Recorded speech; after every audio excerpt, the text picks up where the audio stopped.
Bonjour à tous, moi c'est Guillaume et tu es bien sur la chaîne Objectif Lune. On est encore dans le rouge ce matin. Est-ce que l'on est arrivé à notre point bas ou est-ce que le marché va se reprendre et nous offrir un peu de répit? On est le vendredi 10 octobre, aujourd'hui on va se pencher sur le graphique du sol, on enchaînera avec le TAO et nous finirons cette vidéo par celui du SUI. Pense à me laisser en commentaire de cette vidéo le token que tu voudrais que j'analyse pour lundi, on le mettra au vote dans le canal Objectif Lune dimanche soir. Et comme d'habitude, avant de passer sur le graphique, faisons un tour d'abord via le marché. Bitcoin reste à peu près stable ce matin, autour des 121 562 $ en légère baisse de 0,27%. Ethereum recule un peu plus fort, perdant 1,50% pour revenir à 4 360 $. BNB continue de glisser légèrement à 1273 $, soit une régression de 2,23% sur la journée. XRP limite la casse avec une régression de 0,17% et se maintient à 2,82 $. Solana recule lui aussi à 221 $ avec une baisse de 2,42%.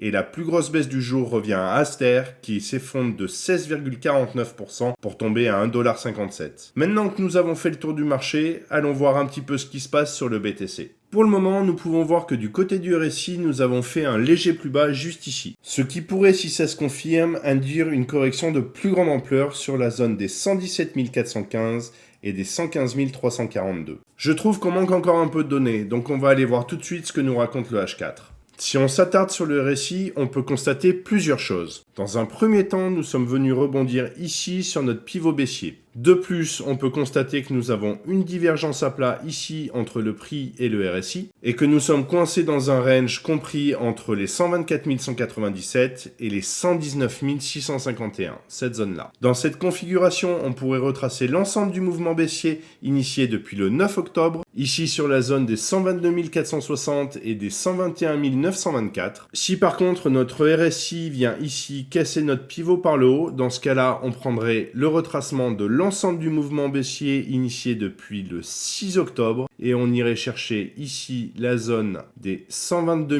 925 et des 123 698. Pour le moment, le marché est hésitant. S'il casse par le bas, on pourrait aller visiter la zone des 118 572 et des 115 342. Pour rappel, c'est la zone de corrélation avec notre retracement de l'ensemble du mouvement haussier initié depuis le 25 septembre, donc sur les 117 et les 115. Si par contre on casse par le haut, on pourrait aller chercher donc la zone des 122 et des 123. Si tu aimes ce type de contenu et que ce n'est pas encore fait, pense à liker, à t'abonner à la chaîne et à activer la cloche pour ne rien manquer de mes prochaines vidéos. Je te laisse tous les liens utiles juste en dessous dans la description. Et maintenant qu'on a fait le point sur le BTC, on peut passer directement sur le graphique du Solana. Sur le D1, nous sommes venus chercher nos targets qui étaient comprises entre les 0,5 et les 0,786 de Fibo que j'avais mentionné dans la vidéo de vendredi dernier, zones qui ont été touchées. Dans l'immédiat, on pourrait retracer l'ensemble du mouvement haussier initié depuis le 26 septembre sur la zone des 214 et des 208, donc cette zone-là, dans la mesure où on considère ici que notre RSI a fait un reset.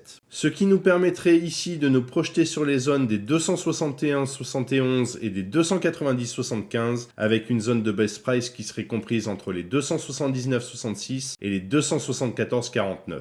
Et passons tout de suite sur le H4 pour voir ce que ça donne. Donc nous pouvons voir que nous avons une divergence ici qui s'est installée entre le prix et le RSI, donc potentiellement nous pourrions être sur une fin de mouvement, mais il faut garder en tête que si on casse ici notre pivot baissier, nous pourrions aller chercher nos targets sur les 209 et les 196 avec une zone de best price sur les 203 et les 201, zone qui serait en légère corrélation avec le retracement de l'ensemble du mouvement haussier initié depuis le 26 septembre qui était sur les 214 et les 208.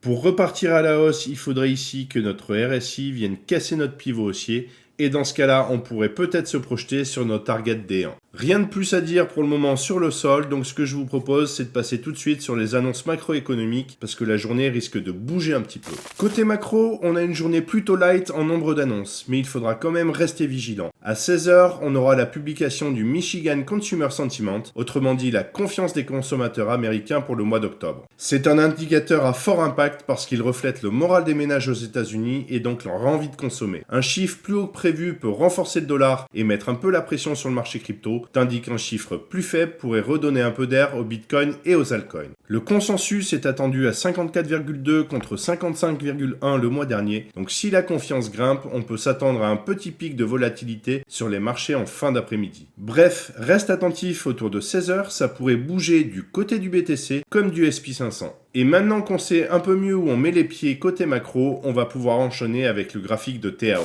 Nous pouvons voir que sur le RSI, nous sommes venus ici casser notre droite de tendance et par la même occasion que notre RSI est venu faire ici un plus haut, ce qui implique une continuation haussière. Donc dans l'immédiat, nous pourrions aller chercher le retracement de l'ensemble du mouvement baissier initié depuis le 22 juillet, donc sur la zone des 376 et des 396, zone qui est en corrélation avec notre prolongation de Fibonacci qui se retrouve sur les 383,5 et les 421,8 avec une zone de best price sur les 407,21 et les 400,4. Si on veut se projeter un peu, dans ce cas-là, on irait chercher ici notre zone avec notre retracement de Fibonacci, donc qui nous donnerait un retrait une fois les targets atteintes sur les 343 et les 330, qui nous permettrait d'atteindre ici la zone des 447,8 et des 513,6 avec une zone de best price sur les 488,5 et les 476,8. Attention, ça reste qu'une projection et il faudra quand même avoir des confirmations, notamment ici la cassure du pivot haussier pour pouvoir valider cette target haute. Ce que je te partage ici reste mon analyse du marché à un instant T, ce n'est pas un conseil en investissement et comme toujours, je t'invite à faire tes propres recherches et à adapter ta stratégie à ton profil de risque. J'ai regardé sur le H4, mais malheureusement, cela ne nous apporte pas beaucoup plus d'informations. Donc ce que nous pouvons faire, c'est passer directement sur le graphique de SUI, le token pour lequel vous avez voté dans le canal Objectif Lune. Nous sommes venus chercher nos targets ici sur une mèche. Comme quoi, programmer des ordres à l'avance peut être une bonne chose, surtout quand on a ce type de mouvement. Pour repartir à la hausse, il faudrait que notre RSI vienne casser notre dernier plus haut, ce qui pourrait nous permettre de nous projeter ici